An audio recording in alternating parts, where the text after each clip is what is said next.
Hello दोस्तों, क्या हाल है सबके।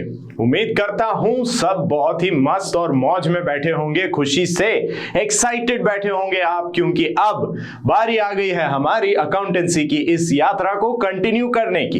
तो आप जुड़ चुके हैं मेरे साथ आपके सबसे पसंदीदा learning platform that is commerce easily पे, और मैं लेके आया हूं आप सभी के लिए उदय 2.0। जी हां, कॉमर्स फॉर क्लास 11th उदय 2.0 हमारा बैच, जहां आप जुड़े हैं मेरे साथ आपके अकाउंटेंसी मेंटोर के साथ अपनी अकाउंटेंसी की यात्रा को कंटिन्यू करने के लिए।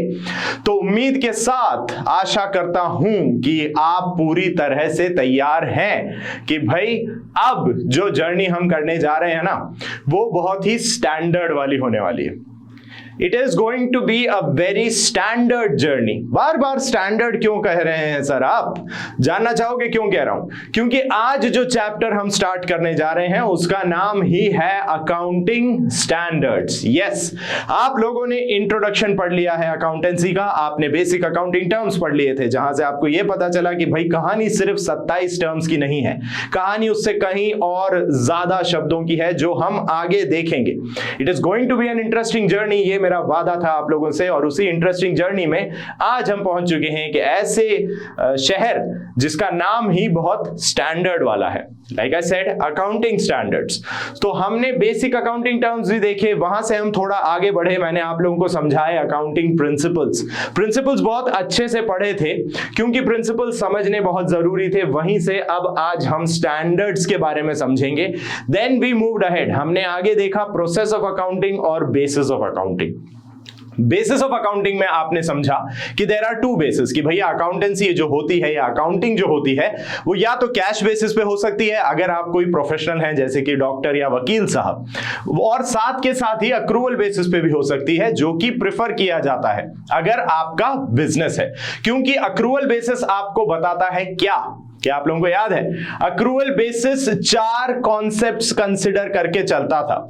4 चीजें, 4 आइटम्स ऐसे थे जो कैश बेसिस कभी नहीं कंसिडर करता था, लेकिन accrual basis of accounting consider करता है। अगर आपको इस सवाल का जवाब मालूम है कि कौन से 4 आइटम्स ऐसे हैं जो अक्रूवल बेसिस द्वारा कंसिडर किए जाते हैं, if you know the answer to this question, तो प्लीज कमेंट बॉक्स में फटाफट कमेंट करके बताइए कि सर ये 4 आइटम्स हैं जो अक्रूवल कंसिडर करता है लेकिन कैश बेसिस कंसिडर नहीं करता। तो 4 चैप्टर्स देख चुके हैं, 4 शहरों की यात्रा हो चुकी है, कई गलियों और कई चौबारों से होते हुए अब हम पहुंच गए हैं कहां?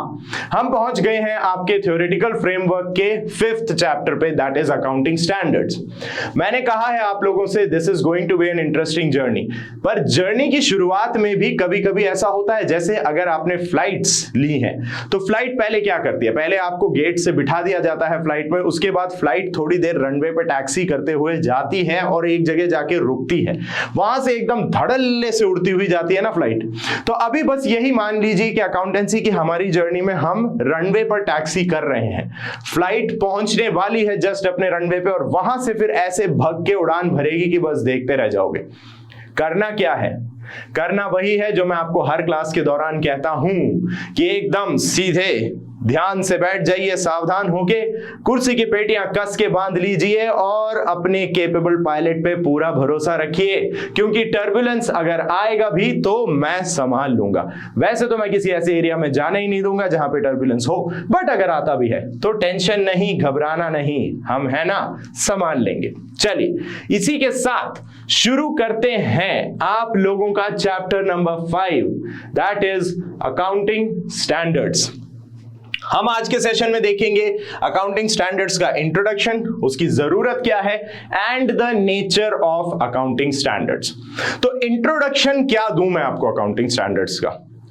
बात समझिएगा, आपने पढ़ा था पहले चैप्टर में कि फाइनेंशियल इंफॉर्मेशन के होते हैं कुछ users, there are users of financial information, पढ़ा था ना। अब फाइनेंशियल इंफॉर्मेशन के जो हमारे यूजर्स हैं वो ऑल ओवर द वर्ल्ड हैं, अलग अलग तरह के यूजर्स हैं। आप जानते हैं there are 2 types of users, internal and external. याद आ रहा है? इंटरनल यूजर्स बोले तो कौन कौन? आपका मैनेजमेंट हो गया, ओनर्स हो गए और एम्प्लॉइज हो गए, और एक्सटर्नल यूजर्स में तो बहुत सारे लोग थे, आपके क्रेडिट कॉम्पिटिटर्स जिनसे आपने पैसा लिया है, यानी लेंडर्स जो फाइनेंशियल इंस्टीट्यूशंस हैं, even the government, because the government is interested in your earnings, ताकि टैक्स के बारे में पता चल सके। रिसर्चर्स हुआ करते थे जिनको आपका डेटा कंपाइल करके अलग अलग तरह की रिपोर्ट्स बनानी होती हैं। खुद आपके कॉम्पिटिटर्स भी आपके डेटा में इंटरेस्टेड होंगे। लेकिन जैसा हमने कहा, आपके कॉम्पिटिटर्स भी तो दुनिया भर में हो सकते हैं, रिसर्चर्स दुनिया भर में हो सकते हैं, लेंडर्स दुनिया भर के लेंडर्स हो सकते हैं, क्रेडिटर्स भी दुनिया भर से हो सकते हैं अगर आप इंपोर्ट और एक्सपोर्ट में डील करते हैं तो। इन सब को अगर आपके फाइनेंशियल इंफॉर्मेशन से डेटा गैदर करना है तो इनकी रिक्वायरमेंट क्या रहेगी कि वो डेटा एक स्टैंडर्ड फॉर्मेट में हो, एक यूनिफॉर्म फॉर्मेट में हो, यूनिवर्सल फॉर्मेट में हो, ताकि वो किसी भी देश किसी भी भेष में हो लेकिन आपके फाइनेंशियल डेटा को समझ सकें। करेक्ट? और ये कैसे किया जा सकता है? हाउ कैन यू इंश्योर कि आपका financial information would be understandable to all? अब यहां पे पॉइंट ध्यान दीजिएगा। आपने पढ़ा है qualitative characteristics of financial information. याद कीजिए चैप्टर 1 का हमारा वो लेक्चर जहां मैंने आपको कुछ क्वालिटेटिव फीचर्स बताए थे फाइनेंशियल इंफॉर्मेशन के। क्या क्या थे? Reliability, relevance, understandability, comparability. याद आया? अच्छा, तो रेलेवेंस हमने डिस्कस करा अभी कि आपके कई सारे यूजर्स होते हैं, उनके लिए रेलेवेंट डेटा तो आप प्रेजेंट कर देंगे। अंडरस्टैंडेबिलिटी की भी तो बात करें, जो डेटा आप प्रेजेंट कर रहे हैं क्या वो डेटा उन लोगों को उसी भाषा में समझ आएगा जिस भाषा में आप समझाने की कोशिश कर रहे हैं। और यहां पे हम भाषा से लैंग्वेज यानी कि इंग्लिश, हिंदी, मराठी, कन्नड़, मलयालम ये बात नहीं कर रहे हैं। Nor are we talking about international languages like English, Spanish, French, German and so on. नहीं, यहां पे लैंग्वेज की बात हो रही है, फाइनेंशियल लैंग्वेज। अगर आप कुछ टर्म्स अपने कंट्री के स्टैंडर्ड्स के हिसाब से बताते हैं लेकिन वो जो यूजर्स हैं वो किसी और कंट्री में है, उनका स्टैंडर्ड कोई और टर्म्स यूज में लेता है, तो यहां पे हो गया कंफ्यूजन। अंडरस्टैंडेबिलिटी वाला फीचर यहां फेल हो जाएगा। जो डेटा आप बताने की कोशिश कर रहे हैं वो उस तरीके से सामने वाला समझ नहीं पाएगा, यूजर उस डेटा को उस तरीके से नहीं समझ पाएगा जिस तरीके से आप उन्हें बताने की कोशिश कर रहे हैं। और अगर वो ढंग से समझ ही नहीं पाया तो हमारा नेक्स्ट फीचर यानी कि कंपेरेबिलिटी काम कैसे करेगा? अगर डेटा समझ ही नहीं आता है तो आप कंपेयर करेंगे किससे? सो अगेन, स्टैंडर्ड्स क्या इंश्योर करके देते हैं? स्टैंडर्ड्स इंश्योर करके देंगे कि जो डेटा प्रेजेंट किया जा रहा है बाय फाइनेंशियल इंफॉर्मेशन वो एक यूनिफॉर्म पैटर्न में हो, यूनिवर्सली एक्सेप्टेबल पैटर्न में हो, यूनिवर्सली अंडरस्टैंडेबल पैटर्न में हो, कि इंडिया की किसी कंपनी का फाइनेंशियल डेटा इवन अमेरिका में बैठे किसी व्यक्ति को भी अच्छे से समझ आ सके। ये स्टैंडर्ड्स इंश्योर करते हैं। स्टैंडर्ड्स बनाएगा कौन फिर? सोचिए, क्या इंडिया में बैठी किसी बॉडी को बनाने दे? क्या अमेरिका में बैठी किसी बॉडी को बनाने दे? जी नहीं, ये बनाए जाते हैं बाय ऑल इंटरनेशनल ऑर्गेनाइजेशंस। सारे देशों की जितनी भी अकाउंटिंग बॉडीज हैं इन सब की एक सर्व सहमति से बनाए गए स्टैंडर्ड्स हैं that are applicable all over the world, so that it ensures understandability and comparability of financial information by adhering the financial information to a set of ground rules। कुछ principles हैं, कुछ rules हैं, उनको मानना होगा, उस हिसाब से डेटा क्रिएट करना होगा ताकि जो रिजल्ट निकल के आए ये कंपेरेबल और अंडरस्टैंडेबल हो सके। तो स्टैंडर्ड्स का मतलब समझ रहे हैं आप? स्टैंडर्ड्स हैं सेट ऑफ रूल्स या गाइडलाइंस या एक फ्रेमवर्क जो ये बता रहा है कि भैया आपकी अकाउंटिंग किस तरीके से हो ताकि सबकी समझ में आए। ठीक है, चलो अब आगे बढ़ते हैं with our introduction of the accounting standards. यहां पे हम वही बातें समझते हैं एक बार अच्छे से। सबसे पहला पॉइंट जैसा कि आप देख सकते हैं क्या कह रहा है, accounting provides financial information to various users. अब ये वेरियस यूजर्स कौन है? वेरियस यूजर्स आप जानते हैं आपके हैं internal users such as your employees, your management, your owners, and you have the external users such as your lenders, your creditors, आपकी सरकारें और रिसर्चर्स, आपके कॉम्पिटिटर्स, जिन्हें आपके डेटा में आपसे ज्यादा दिलचस्पी होती है। आपकी दिलचस्पी होती है सिर्फ ये पता करना कि भैया मैंने आखिर प्रॉफिट कितना कमाया इस साल। इनकी दिलचस्पी कुछ और है। इनकी दिलचस्पी होती है, जैसे सरकार की बात करें, अच्छा इतना प्रॉफिट कमा लिया भाई, इसमें से हमारा हिस्सा टैक्स के रूप में कितना मिलने वाला है। कॉम्पिटिटर्स की दिलचस्पी क्या होती है, ओ भाई इतना प्रॉफिट, चलो देखें अपने बराबर है, अपने से ऊपर है, अपने से नीचे है। नीचे है तो एक मौका मिल जाएगा, नीचे हो बेटा, और ऊपर है तो एक मौका मिल जाएगा कि ओ अब हमें क्या किया जाना चाहिए, क्या करना चाहिए कि हम इससे ऊपर जा सकें। तो सबके मोटिव अलग अलग हैं, लेकिन सबको नीड है फाइनेंशियल इंफॉर्मेशन एनालाइज करने की, because they are interested in that financial information for their own personal needs. Okay, ठीक है। The second point is information should be comparable to facilitate performance analysis. इसका मतलब क्या हुआ, जैसा कि हमने बात करी, भैया खुद से भी तो मुकाबला करना होता है, हमें खुद के डेटा को खुद से ही कंपेयर करके यह पता लगाना होगा कि हम आखिर पिछले साल के मुकाबले आज कहां खड़े हैं। अब अगर एक यूनिफॉर्म सेट ऑफ रूल्स नहीं है, मान लो चेंजिंग सेट ऑफ रूल्स हैं कि एक साल तो हम कुछ रूल फॉलो करें, अगले साल कुछ और रूल फॉलो करें, तो अगर ऐसा किया जाता है और फिर फाइनेंशियल इंफॉर्मेशन प्रिपेयर की जाती है, तो आप अपने आप से ही मुकाबला कैसे कर पाओगे, अपने आप को पिछले साल से कंपेयर कैसे करोगे अगर आपका खुद का डेटा यूनिफॉर्म नहीं हो रहा है ओवर नंबर ऑफ इयर्स।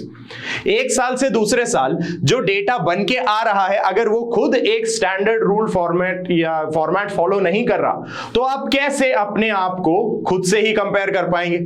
और जब आप खुद को खुद से कंपेयर नहीं कर सकते, तो क्या दूसरा आपको कंपेयर कर पाएगा अपने आप से। तो यही कंपेरेबिलिटी, इस कंपेरेबिलिटी के फंक्शन को फैसिलिटेट करने के लिए, प्रमोट करने के लिए स्टैंडर्ड्स बनाए गए, जो एक यूनिफॉर्म सेट ऑफ रूल्स हैं कि इनके अंतर्गत अगर आप अपना अकाउंटिंग डेटा प्रिपेयर करते हैं तो वो ऐसे प्रिपेयर होके आएगा जो यूनिवर्सली कंपेरेबल होगा, यूनिवर्सली अंडरस्टैंडेबल भी होगा। Financial statements should depict a true and fair view of the results of a business. Okay जी, true and fair view बहुत इंपॉर्टेंट बात है।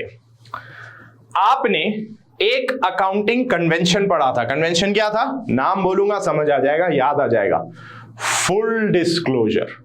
फुल डिस्क्लोजर कन्वेंशन क्या कहता है कि भैया बिजनेस में जो कुछ हो रहा है from an accounting point of view, accounting के नजरिए से बिजनेस में जो कुछ हो रहा है उसे एकदम सच पूरी तरह से क्लियर करके आपको यहां दिखाना होगा। पूरी तरह से क्लियर, एकदम पिक्चर क्लियर हो जानी चाहिए, ऐसे आप अपना डेटा प्रेजेंट करेंगे। यह कहता है आपका फुल डिस्क्लोजर कन्वेंशन। और ऐसा क्यों कहता है फुल डिस्क्लोजर कन्वेंशन, इस एक पॉइंट के लिए, true and fair view of the results, कि जो कुछ किया गया है बिजनेस द्वारा साल भर में उसका एकदम सच्चा और साफ विवरण सामने आना चाहिए कि पूरे साल बिजनेस ने एक्टिविटी क्या करी थी, उससे जो रिजल्ट निकल के आ रहा है वो रिजल्ट एकदम एक्यूरेट रिजल्ट होना चाहिए, करेक्ट रिजल्ट होना चाहिए, ट्रू होना चाहिए, फेयर व्यू होना चाहिए।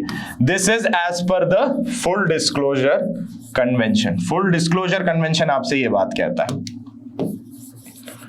अच्छा चलिए ठीक है, ये तो सर हम समझे कि ट्रू एंड फेयर व्यू होना चाहिए as per your full disclosure convention.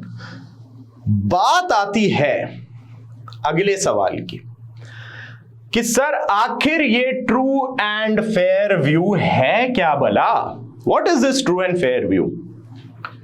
For example, अगर हम स्पोर्ट्स की ही बात करें, और क्योंकि मेरा पसंदीदा स्पोर्ट्स सॉकर है या फुटबॉल है, तो मैं आपसे यह सवाल पूछ सकता हूं या आप मुझसे यह सवाल पूछें कि सर आपके हिसाब से सदी का सबसे शानदार खिलाड़ी, इस नई सदी का कह लीजिए, नई सदी का सबसे शानदार खिलाड़ी आखिर है कौन? क्या आप मेसी का नाम लेंगे या क्रिस्टियानो रोनाल्डो की बात करेंगे? ये सवाल मैंने क्यों पूछा है आपसे? ये सवाल मैंने पूछा है क्योंकि मैं आपको समझाना चाहता हूं कॉन्सेप्ट ऑफ सब्जेक्टिविटी। सब्जेक्टिविटी बोले तो मेरे लिए Lionel Messi is the greatest player in the world, not necessarily for you.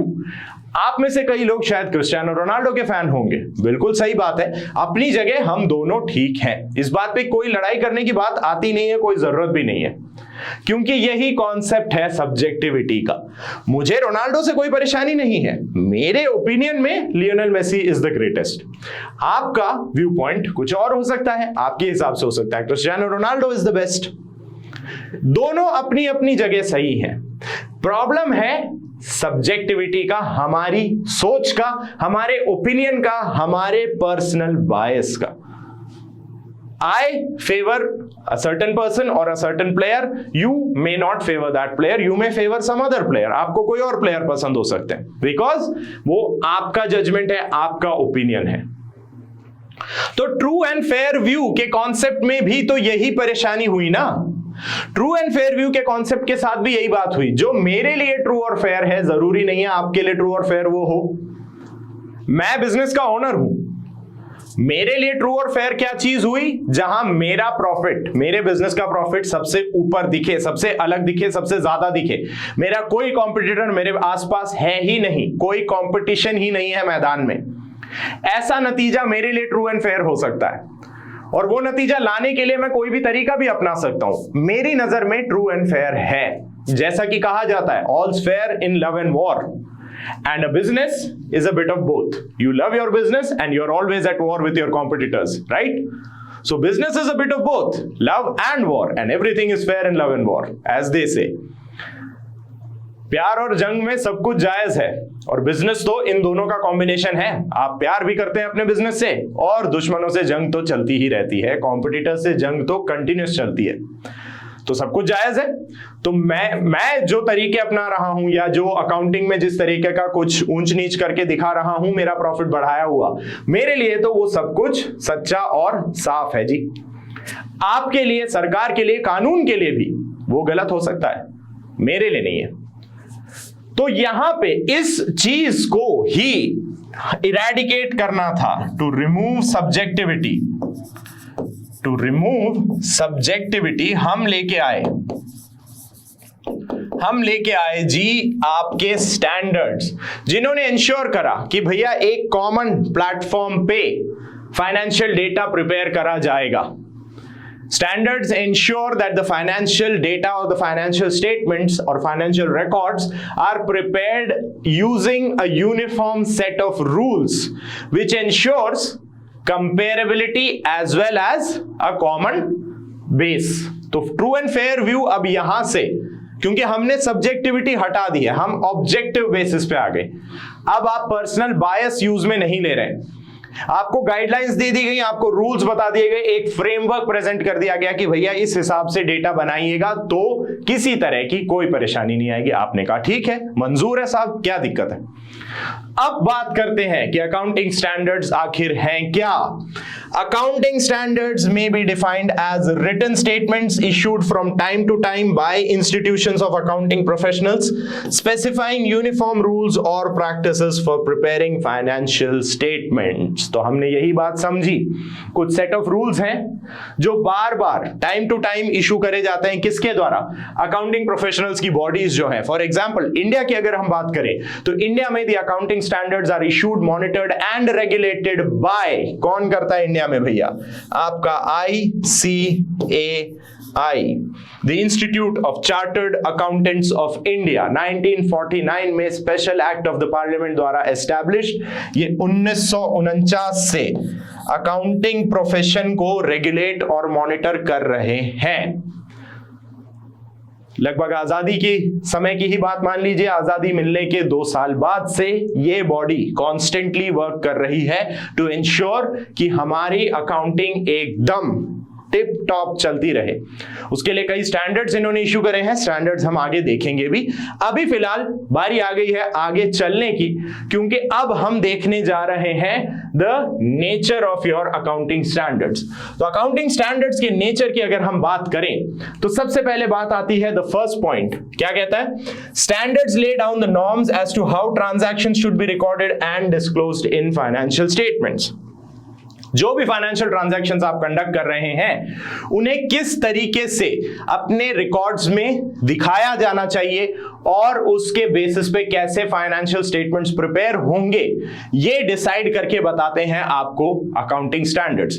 कोई ट्रांजैक्शन है, उसमें उस ट्रांजैक्शन का जो नेचर है, तो इन्होंने मोस्टली ट्रांजैक्शंस के नेचर्स आइडेंटिफाई करे और फिर ये बताया कि अगर इस तरह का ट्रांजैक्शन है तो आप उसको इस तरीके से अपनी बुक्स में रिकॉर्ड करें, सो दैट रिजल्ट ये निकल के आए।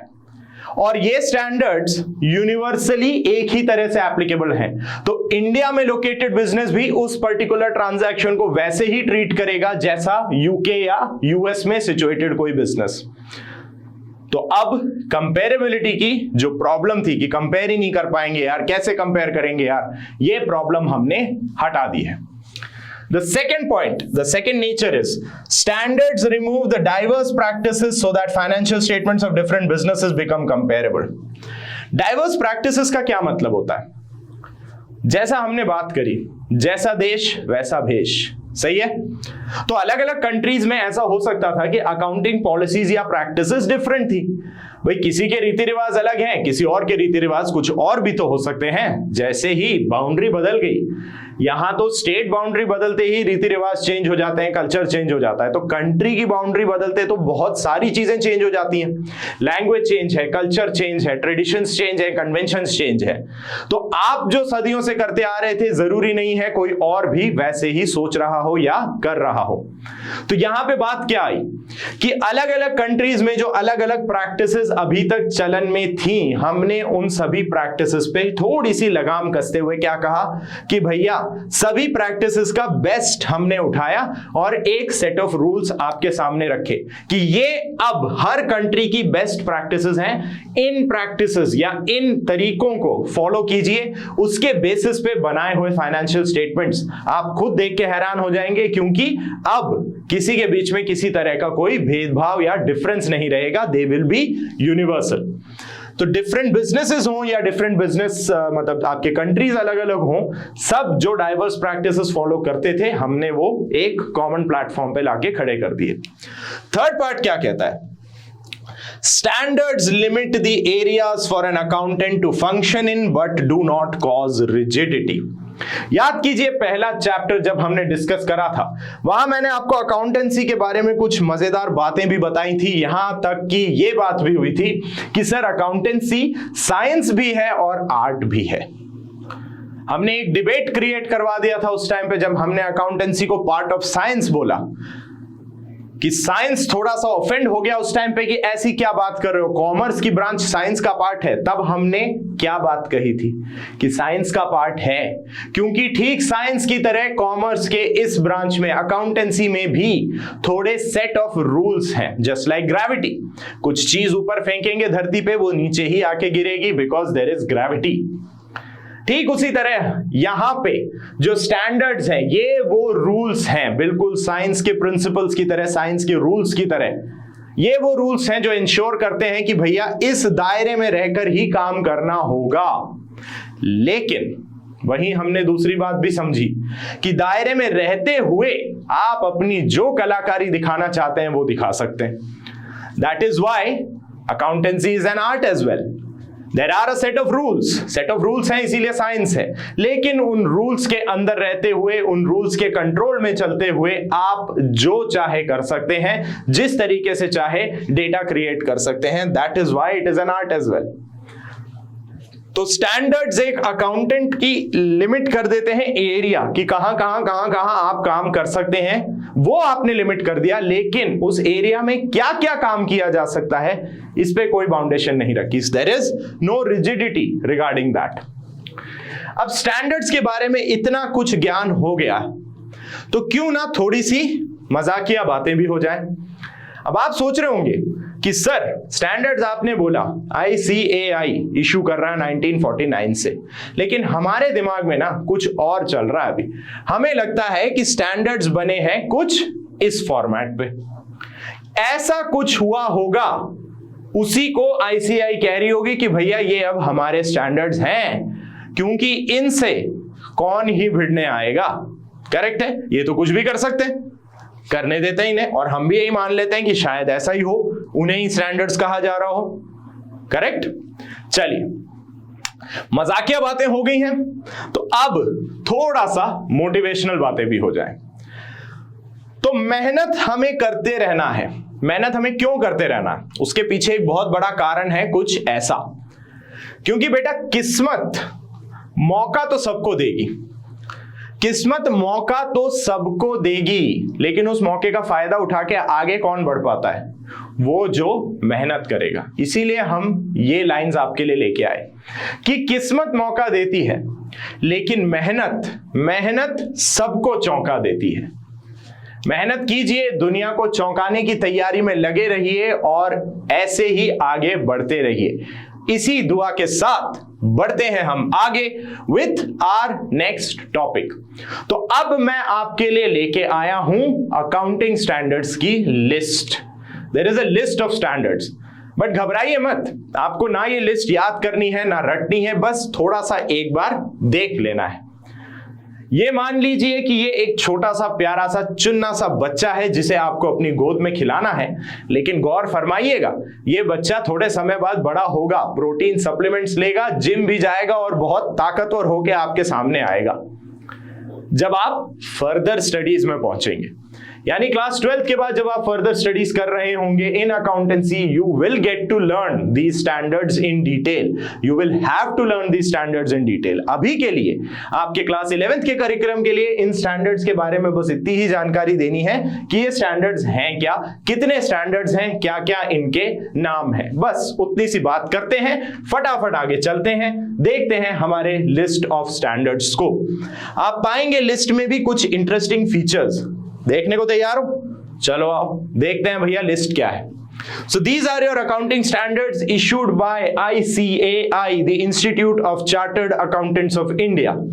बीच बीच में बारी बारी आप देखेंगे कि कभी कभी कुछ स्टैंडर्ड्स को रिवाइज करा गया है, कुछ स्टैंडर्ड्स के साथ कुछ और खेल खेले गए हैं, तो चलो देखते हैं।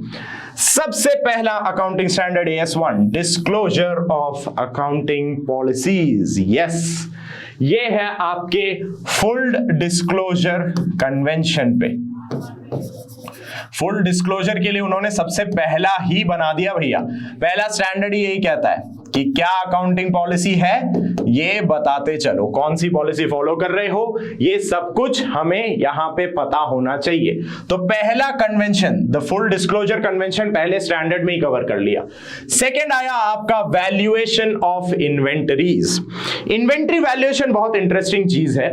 इन्वेंट्री क्या होती है? स्टॉक। स्टॉक क्या होता है? Goods lying unsold at the end of the year. Correct. Goods क्या होते हैं? वो आइटम्स जिसमें आपका बिजनेस डील कर रहा है, ट्रेड कर रहा है, चाहे आप खरीद के बेच रहे हैं फॉर रीसेल पर्पस, चाहे आप मैन्युफैक्चर करके बेच रहे हैं, but the items in which your business primarily deals in, वो हैं गुड्स, और जो गुड्स साल के एंड में बच गए वो हुए आपकी इन्वेंट्री। राइट। इन्वेंट्री का वैल्यूएशन कैसे करोगे? समझना इस बात को। इन्वेंट्री का वैल्यूएशन किया जाता है एट कॉस्ट और NRV, net realisable value, whichever is less. इनमें से जो भी कम होगा उस पे इन्वेंट्री का वैल्यूएशन किया जाएगा। फिर देखेंगे हम AS3 यानी अकाउंटिंग स्टैंडर्ड 3। अब ये तो भैया कैश फ्लो स्टेटमेंट्स पे, और कैश फ्लो स्टेटमेंट्स मैं आपको बताना चाहूंगा बहुत ही खुशखबरी है कि ये आएगा आपके क्लास 12th के करिकुलम में। अच्छे से इसको पढ़ेंगे, वहां पे आप हमारे शिखर बैच, जब आप शिखर बैच ज्वाइन करेंगे फॉर क्लास 12th, तो शिखर बैच में आप लोगों को इससे रिलेटेड बहुत डिटेल डिस्क्रिप्शन के साथ पढ़ाया जाएगा कैश फ्लो स्टेटमेंट। हम आगे बढ़ेंगे AS4 पे, contingencies and events occurring after the balance sheet date. अच्छा भाई, सर ये क्या मतलब होता है? देखो, ये बात ऐसी होती है कि आपकी बैलेंस शीट बन चुकी है, कहने का मतलब क्या हुआ, आपके जो स्टेटमेंट ऑफ अकाउंट्स हैं, इनफैक्ट जो फाइनेंशियल स्टेटमेंट्स हैं एसेंशियली, तो बुक्स ऑफ अकाउंट्स प्रिपेयर हो गई, क्लोज हो गई। साल भर का जो काम किया था उसका लेखा जोखा आपने बना दिया है और बता दी है कि भैया फाइनेंशियल परफॉर्मेंस कैसी थी, यानी कि P&L अकाउंट बना चुके हैं और आप ये भी बता चुके हैं दुनिया को कि आपकी फाइनेंशियल पोजीशन कैसी है थ्रू योर बैलेंस शीट। अब मुद्दा आता है कि बैलेंस शीट बन गई है, उसके बाद अगर कोई इवेंट हुई है, कोई सिग्निफिकेंट फाइनेंशियल इवेंट हो रही है, तो उसका हम क्या ट्रीटमेंट दिखाएंगे। वहीं पे एक वर्ड आपने पढ़ा जिसका नाम है कंटिंजेंसीज। तो कंटिंजेंसीज का मतलब क्या होता है? कंटिंजेंसीज का मतलब होता है दोस्तों कुछ ऐसा जो किसी अनसर्टेन इवेंट पे टिका हुआ हो। Contingencies are items or activities or events that are themselves dependent on the happening of an uncertain event। जैसे कि एग्जाम्पल के तौर पे मैं आपको बताना चाहूंगा, मान लीजिए एक कोर्ट केस है, आपकी कंपनी के अगेंस्ट किसी कंपनी ने कोर्ट केस किया हुआ है या किसी एम्प्लॉय ने केस किया हुआ है। मुद्दे की बात क्या है? आपको जुर्माना या मुआवजा देना पड़ सकता है, लेकिन कब? अगर केस हारे तो। और जीतने और हारने की प्रोबेबिलिटी आप जानते हैं 50-50% है, विच मीन्स शायद जुर्माना देना पड़ जाए, शायद जुर्माना ना देना पड़ जाए। जुर्माना देना पड़ सकता है या नहीं भी पड़ सकता है। तो ये अब आपके लिए कंटिंजेंसी है। ये जो केस है आपके अगेंस्ट हुआ है वो आपके लिए कंटिंजेंसी है, क्योंकि लायबिलिटी अराइज होगी या नहीं, this is dependent on what situation, कि केस का क्या होगा। और केस का जो डिसीजन होना है वो खुद अपने आप में एक अनसर्टेन इवेंट है, आप नहीं जानते कल क्या हो। चलिए देखते हैं AS5 नेट प्रॉफिट और loss for the period, prior period items and changes in accounting policies. आपने देखा था AS1 that was related to full disclosure of accounting policies. AS1 था आपका। AS5 उससे थोड़ा सा आगे बढ़ के आपसे कहता है कि भाई जब आपने पॉलिसी डिस्क्लोज कर दी है तो अब मुझे ये भी बताइए कि क्या पिछली बार कोई और पॉलिसी थी, इस बार कोई और पॉलिसी है, अगर है तो उससे क्या इंपैक्ट पड़ रहा है बिजनेस पे, क्या असर पड़ा, किस तरह से प्रॉफिट्स चेंज हुए, क्योंकि ये सब कुछ डिसीजन मेकिंग के पॉइंट ऑफ व्यू से बहुत ही इंपॉर्टेंट एस्पेक्ट है जो कि हमारे यूजर्स को पता होना चाहिए।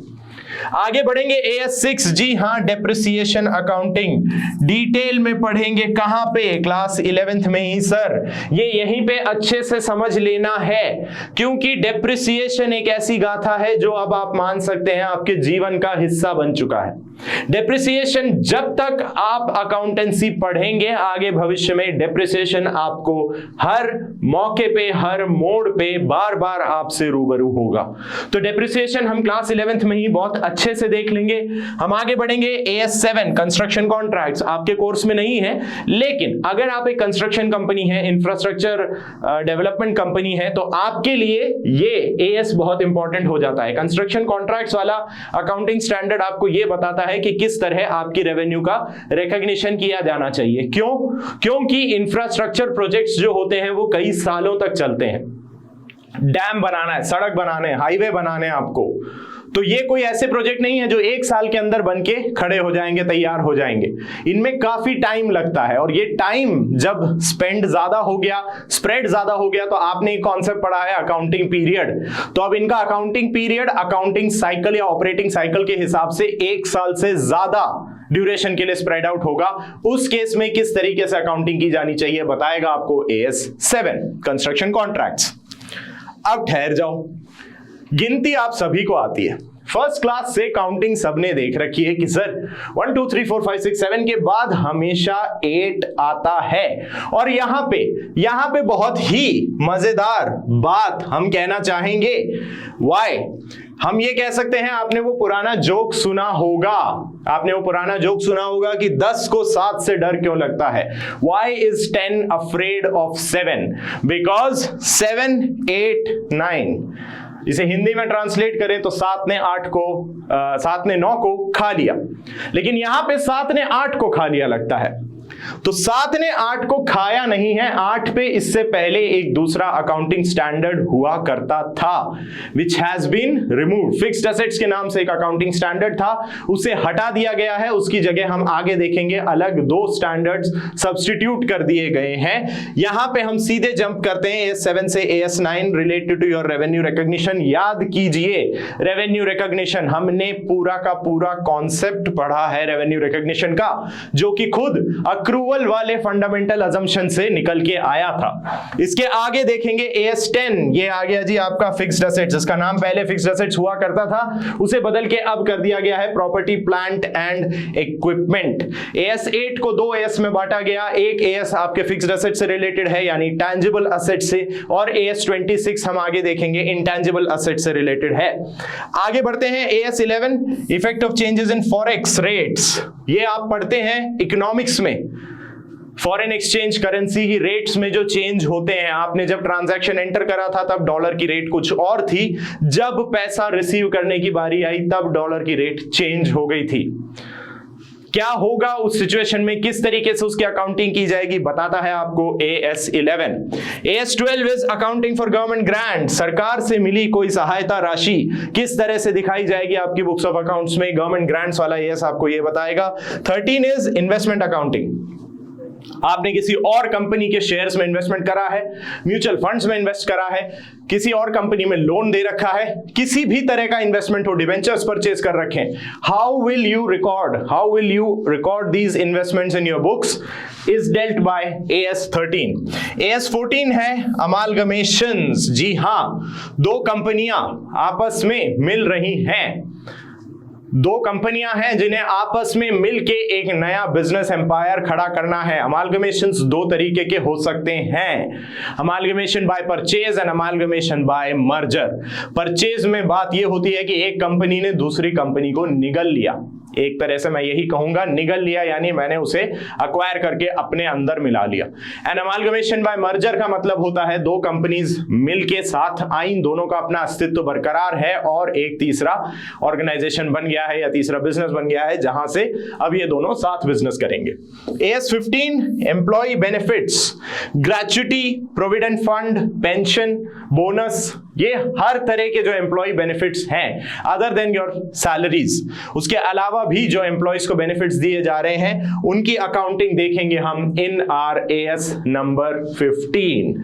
आगे बढ़ते हैं जी, आगे बढ़ के हम देखते हैं बाकी बचे स्टैंडर्ड्स। तो कुछ 14 स्टैंडर्ड्स हमने पीछे देखे, अब बाकी बचे तकरीबन 14 स्टैंडर्ड्स या 15 स्टैंडर्ड्स अब हम देखने आए हैं। AS16 बोरोइंग कॉस्ट्स, मतलब क्या हुआ, इसका मतलब है आपने जो भी लोन ले रखे हैं तो उस पे होने वाली जो कॉस्ट है आपकी in the form of interest, debenture लिए हैं तो डिवेंचर्स पे इंटरेस्ट देना होगा, आपने डिवेंचर्स इशू करे थे, जनता से पैसा ले रखा है, उस पे इंटरेस्ट देंगे, बैंक से लोन लिए हुए हैं, PFIs पब्लिक फाइनेंशियल इंस्टीट्यूशन से लोन लिए हैं, NBFCs non banking financial corporation से अगर लोन ले रखे हैं तो उन सब पे दिए जाने वाले इंटरेस्ट की अकाउंटिंग हम AS16 के हिसाब से करते हैं। AS17 is segment reporting, when you have a large business, बहुत बड़ा बिजनेस एम्पायर है आपका, उस बिजनेस में कई सेगमेंट्स होंगे, आप रबर की मैन्युफैक्चरिंग करके टायर्स भी बना रहे हो सकते हैं, आप साथ में सीमेंट का बिजनेस भी कर रहे होंगे। सेगमेंट रिपोर्टिंग आपको बताएगा किस तरीके से आप अपने डिफरेंट सेगमेंट्स के रिजल्ट्स को रिपोर्ट करेंगे, so that your users can know कि आपने सेगमेंट वाइज कितना प्रॉफिट किया है और ओवरऑल पूरी कंपनी ने क्या प्रॉफिट अर्न किया है। हम आते हैं AS18 related party disclosure. Sir कौन सी पार्टी, किस तरह की पार्टी? सर पार्टी सुनते ही तो कान खड़े हो जाते हैं हमारे की बर्थडे पार्टी है, एंगेजमेंट पार्टी है, एनिवर्सरी पार्टी है, कोई भी पार्टी हो सर हम तैयार रहते हैं। जी नहीं, यहां पे हम उस तरह की पार्टी की बात नहीं कर रहे हैं, यहां पे बात हो रही है अगर आपका किसी कंपनी में शेयर है, आपकी किसी कंपनी में शेयर होल्डिंग है, ओनरशिप है और आप उस कंपनी के साथ ही किसी तरह की बिजनेस डील भी करते हैं, this my dear friends is a related party transaction और इसका कंपनी को डिस्क्लोजर करना बहुत जरूरी है, क्योंकि कंपनी ने अभी एक तरह से मालिक को ही इनडायरेक्ट फायदा पहुंचाने की कोशिश की है, तो ये बताना आपको बहुत जरूरी होगा। AS19 लीज, अगर आपने लंबे ड्यूरेशन के लिए कोई असेट, फिक्स्ड असेट्स है जिन्हें आपने यूज के लिए रेंट पे लिया है लॉन्ग ड्यूरेशन के लिए, उसे लीज के अंडर कैटेगराइज करा जाता है। AS19 deals with such kind of transactions. AS20 earning per share, इससे रिलेटेड थोड़ा सा डिस्कशन हम देखेंगे क्लास 12th में जब आप एनालिसिस ऑफ फाइनेंशियल स्टेटमेंट्स करेंगे। AS21 is consolidated financial statements, ये आप लोगों के कोर्स के पॉइंट ऑफ व्यू से इतना इंपॉर्टेंट अभी है नहीं। AS22 accounting for taxes on income, भाई कमाई करी है तो आपको पता है सरकार आपसे टैक्स मांगेगी, तो टैक्स जो मांगा जा रहा है उसकी अकाउंटिंग किस तरीके से करनी होगी बताएगा आपको AS22। AS23 accounting for investment in associates in consolidated financial statements. 21 और 23 एक्चुअली आपस में इंटरकनेक्टेड है। 21 की अगर बात करूं तो यहां पे हम बात करते हैं 51% शेयर होल्डिंग। अगर किसी कंपनी ने किसी और कंपनी की 51% से ज्यादा शेयर होल्डिंग कर रखी है, दिस इज 51 माय फ्रेंड्स, ये 51 है बताना चाहूंगा। 51% शेयर होल्डिंग अगर किसी कंपनी ने किसी दूसरी कंपनी की एक्वायर कर रखी है तो वो होती हैं आपस में कंसोलिडेटेड कंसर्न्स या कंसोलिडेटेड अंडरटेकिंग्स। वहीं इन्वेस्टमेंट एसोसिएट के लिए जो शेयर होल्डिंग परसेंटेज है वो है 26% ऑफ शेयर होल्डिंग, यानी किसी कंपनी ने अगर किसी और कंपनी की 26% शेयर होल्डिंग अक्वायर कर रखी है तो पहली वाली कंपनी दूसरी की एसोसिएट हो जाती है। AS24 discontinuing operations, large business organization है, कई सारे सेगमेंट्स हैं, कई सारे बिजनेस ऑपरेशंस हैं, उसमें से कोई ऑपरेशन अगर आप डिसकंटिन्यू करने जा रहे हैं तो आपको किस तरीके से अपने अकाउंट्स में इसकी रिपोर्टिंग करनी होगी। We have AS25 interim financial reporting. Interim का मतलब होता है ड्यूरेशन के बीच में, यानी साल एंड होता है तब तो आप हमेशा फाइनेंशियल रिपोर्ट्स बनाते हैं, लेकिन अगर साल के बीच में फाइनेंशियल रिपोर्ट्स बनाने की नौबत आए तो आपको किस तरीके से डील करना होगा ये बताएगा AS25। We have AS26 related to intangible assets such as आपका गुडविल, जिसके बारे में हम 11th और 12th दोनों में पढ़ेंगे, आपके trademark, patents, copyrights and so on. Intangible assets बोले तो बेसिक अकाउंटिंग टर्म्स में पढ़ा था, जिन्हें छुआ या देखा नहीं जा सकता लेकिन उनका इफेक्ट महसूस होता है। AS27 financial reporting of interest in joint ventures. जी हां, जॉइंट वेंचर्स बोले तो क्या हुआ, Hero Honda, Kawasaki Bajaj, Maruti Suzuki, these are all joint ventures. अब ये सारे जॉइंट वेंचर्स ओवर हो गए हैं, लेकिन एक समय था जब इन जॉइंट वेंचर्स का बहुत अच्छा बोलबाला था। तो किस तरह से अकाउंटिंग करी जाती है अगर जॉइंट वेंचर्स हैं, दो कंपनीज हैं मिलके एक बिजनेस कर रही हैं, तो उसमें हर कंपनी का जो इंडिविजुअल शेयर होगा, जो वेस्टेड इंटरेस्ट होगा, उसकी रिपोर्टिंग कैसे करेंगे। We have AS28 impairment of assets, just like AS6 depreciation. Depreciation होता है फिक्स्ड असेट से रिलेटेड, इम्पेयरमेंट यानी AS28 डील करता है आपके इंटैंजिबल असेट से। तो मैं कह सकता हूं कि AS28 और AS26 आपस में लिंक्ड हैं। AS26 आपको बताएगा इंटैंजिबल असेट्स की अकाउंटिंग होगी कैसे, किस तरह उनकी रिपोर्टिंग होगी, रिकॉर्डिंग होगी, और AS28 आपको बताएगा कि इंटैंजिबल असेट्स की वैल्यू में जो गिरावट आ रही है, जिसे हम इंपेयरमेंट कहते हैं, उसका ट्रीटमेंट क्या करा जाना चाहिए। We have AS29 provisions, contingent liabilities and contingent assets. जी हां, जैसा हमने पीछे देखा था, कंटिंजेंसीज के बारे में क्या समझाया था, ऐसी इवेंट्स या items that are dependent on the happening of an uncertain event. तो उससे होने वाले आइटम्स आपके कंटिंजेंट लायबिलिटी भी हो सकती है, कंटिंजेंट असेट्स भी हो सकते हैं। किस तरीके से ट्रीट किया जाएगा इन्हें आपकी बुक्स ऑफ अकाउंट्स में, ये दिखाता है आपको AS29। तो आपके करिकुलम के पॉइंट ऑफ व्यू से हमें सिर्फ एएस के नाम देखने थे, हमने वो पूरी लिस्ट डिस्कस कर ली है। And with that being said, congratulations, chapter number 5 यहां पे ओवर होता है। वन शॉट में अकाउंटिंग स्टैंडर्ड्स हमने पूरा देख लिया, हमने समझा अकाउंटिंग स्टैंडर्ड्स की नीड क्या थी, क्या थे उनके नेचर या कैरेक्टरिस्टिक फीचर्स, साथ में हमने ये भी समझा कि अकाउंटिंग स्टैंडर्ड्स की जो लिस्ट है, जो ICAI, the institute of chartered accountants of India ने इशू करी है उसमें से कौन कौन से स्टैंडर्ड्स हम अभी इस साल देखेंगे या अगले साल देखेंगे, और कौन कौन से स्टैंडर्ड सिर्फ हमें नाम के हिसाब से ही पता होने चाहिए अभी के लेवल पे। फ्यूचर में हम इनके बारे में और डिटेल में पढ़ेंगे, फर्दर स्टडीज के दौरान आपको इनके बारे में और अच्छे से जानने का मौका मिलेगा।